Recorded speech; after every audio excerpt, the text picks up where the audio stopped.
بسمك اللهم الرحمن الرحيم، والصلاة والسلام على أشرف الأنبياء والمرسلين سيدنا محمد وعلى آله وصحبه أجمعين.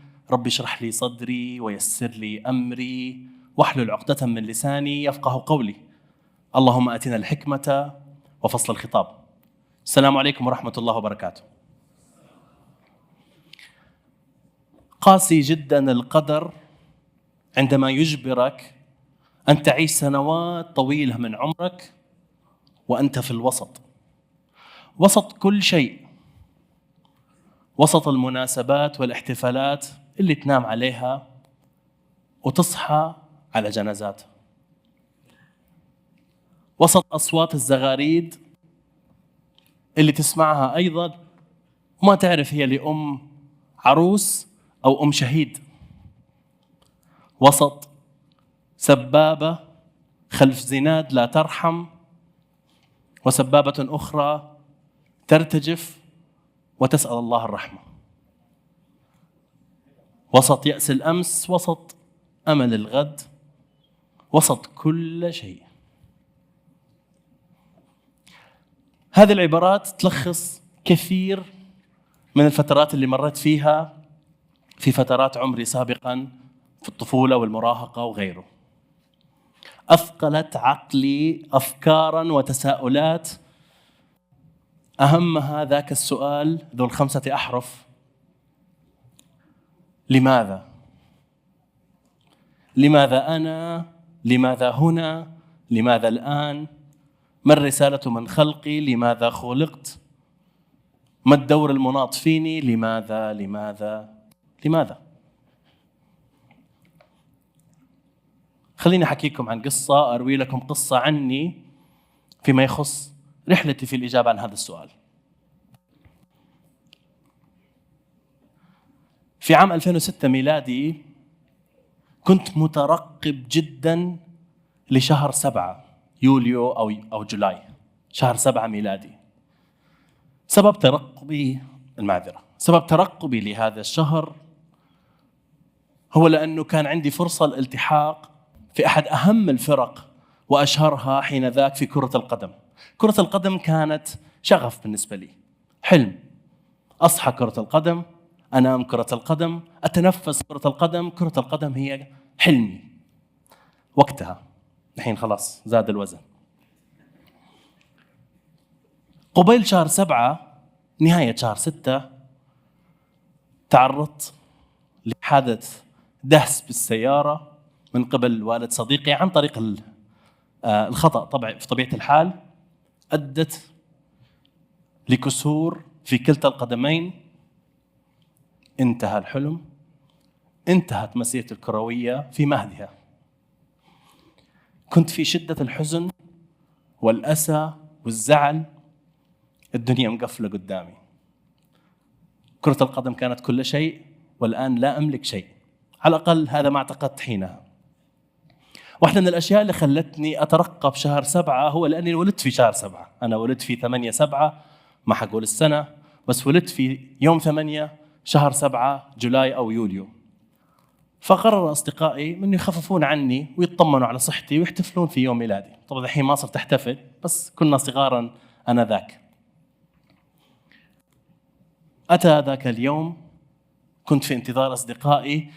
صحيت هذاك اليوم متوقع أني أسمع ضحكات أصدقائي ومظاهر الاحتفال واحتفاء ويطمنون علي وأجتمع معهم. بدلاً عن ذلك صحيت أنا وأكثر من 4 ملايين نسمة في البلد اللي كنت عايش فيه على أصوات الانفجارات والصواريخ. بدأت الحرب. هربوا عشرات آلاف الناس، مئات آلاف الناس، تركوا خلفهم فطورهم الحار وشايهم الدافي على مائدة الطعام، هربا من الموت وبحثا عن الأمن نحو مناطق أكثر أمنا. بدأوا يقطنوا يلجأوا في المرافق العامة زي المدارس، حدائق، جامعات وخلافه. واحدة من هذه المدارس وهذه المرافق كانت المدرسة اللي أمام منزلي حين ذاك. ما أعرف ليش، مع أني كنت في الوضع النفسي اللي يسمح ولا الجسدي اللي يسمح، ولكن شاركت في أحد البرامج اللي كانت تقام لهؤلاء النازحين أو اللاجئين، البرامج الإنسانية والإعاشية، بحيث أنه يخففوا عن هؤلاء الناس مصابهم. مساهمتي في رفع البلاء ولو لشيء بسيط ولمدة محدودة ومؤقتة عن هؤلاء الناس، شعرت بشعور غريب، لم أسمع أو لم أعرف معنى العطاء ولا لذته حتى تلك اللحظة. سعادة غامرة، ولكن برضو كنت في الوسط بين لذة العطاء والسعادة بما أقوم به، وبينما ما أشاهده وأشوفه وألمسه من أسى وحزن وبكاء وعويل من مصاب هؤلاء الناس. مجددا كنت في الوسط، ولكن كنت أقرب من أي وقت مضى للإجابة على هذا السؤال. ذو 5 أحرف. تحول يوم ميلادي إلى يوم إعادة ميلادي. From my birthday to my rebirthday. حسست أني ولدت من جديد. مرت الأيام والسنون وقرأت قول الله عز وجل: بسم الله الرحمن الرحيم: وإذ قال ربك للملائكة إني جاعل في الأرض خليفة. وقرأت أيضا: إنا عرضنا الأمانة على السماوات والأرض والجبال فأبين أن يحملنها وأشفقن منها وحملها الإنسان. الأمانة، أمانة إعمار الأرض، أمانة بناء الأرض، أمانة الإحسان بالأرض وإصلاح الأرض وعمل بها. هذه الأمانة اللي احنا حملناها. سعدت وتذكرت القول الشهير، يقال أن أهم يومين في حياة كل إنسان هو اليوم الذي ولد فيه واليوم اللي يعرف فيه لماذا. من حسن حظي أدركت هذه اليومين في تلك اللحظة في تلك الفترة من حياتي، ولكن فرحتي ما طولت أكثر من 5 ثواني قد عدد الأحرف السؤال، لأنه تمخض سؤال آخر بعده. الآن عرفت أو اقتنعت بإجابة عن هذا السؤال لماذا، والآن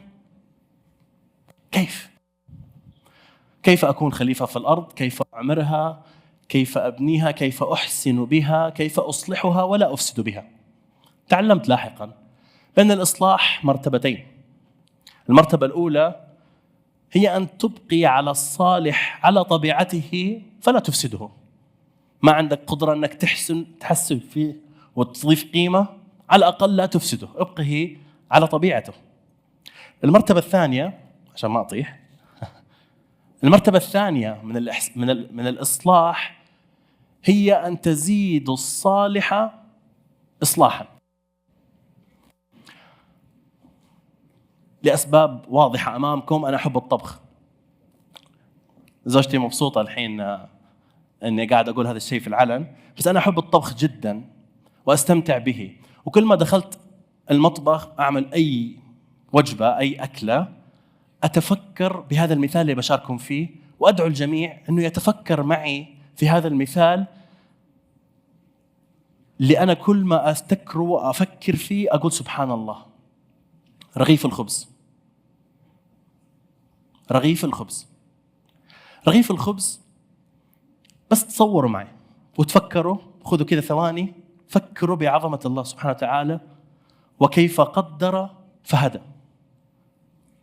من بين مئات آلاف وملايين الأعشاب والنباتات والأشجار في الكرة الأرضية كلها، أتى شخص ما نعرف من هو، واختار أن يقطف تلك النبتة في وقت معين. يعني غير أنه هو اختارها من ضمن ملايين الخيارات اللي قدامه، بل اختارها في توقيت معين. كيف اهتدى إلى ذلك سبحان الله؟ وهي مصفرة جاهزة للقطف، ثم قطف تلك السنابل، أزال منها الشوائب، وقرر من ضمن أشياء كثيرة ممكن يسويها بتلك السنابل، قرر أن يطحنها فأصبحت طحين أو دقيق. ثم أتى شخص آخر أو هو نفسه الله أعلم فمزجها بماء. يعني أنا إلى الآن أدخل يوتيوب وأشوف كيف يسوي عجين وأتلخبط وما تزبط معي. فكيف قدر سبحانه وتعالى وهدى ذاك الإنسان أن يمزج قدرا معين من الماء مع ذلك الطحين حتى يصبح عجين، ثم شغله شاغل ساعة فرجع لقاها تخمرت وتضاعف حجمها، ثم خبزها فأصبحت خبز. سبحان الخالق. مجموعة تجارب لمئات ألاف الناس، ربما الملايين من الناس منذ آدم عليه السلام حتى يومنا هذا خدمونا عشان يصبح رغيف الخبز بالشكل اللي هو عندنا فيه الآن. وكذلك التلفاز والتلفزيون، التلفاز والتلفزيون هي نفسها، التلفاز والهاتف والكنب والملابس والأدوية، كل شيء حولنا هي تجارب متراكمة، وناس خدمونا على مدى سنوات منذ آدم عليه السلام وحتى يومنا هذا. وهذا يخليني أعرج على النقطة الثالثة. إن كان هذا ما قدمه لنا السلف، فماذا ستقدم للخلف؟ النعم اللي احنا فيها الآن كبسة زر، موية نظيفة تنزلك، تأخذها يمين باردة يسار تصير حارة، درجة حرارة 40 عندك في الغرفة، كبسة زر تتحول إلى 20. فواكه بأي موسم إن كان، تزرع في بلدك لا تزرع في بلدك، بكبسة زر تحضر عندك. نعم كثيرة هي نتاج لتجارب طويلة ساهم فيها مئات آلاف بل ملايين من الناس لخدمتك. فإن كان هذا ما قدمه لك السلف، فماذا ستقدم للخلف؟ الإجابة على سؤال ذات الأربع أحرف ماذا، إجابة فيها سعة.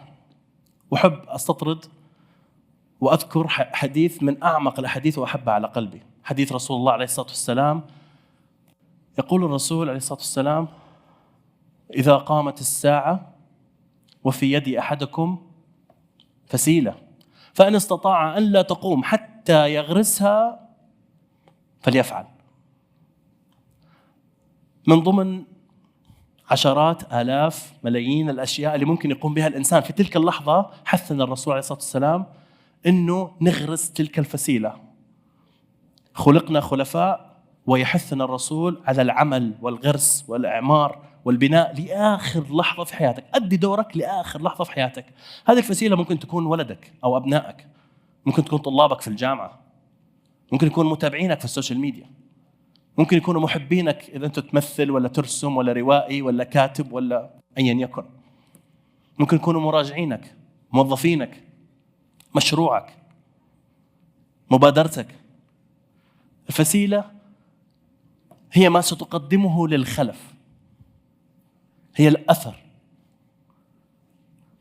مفهوم الفسيلة والفكر والفلسفة الفسيلة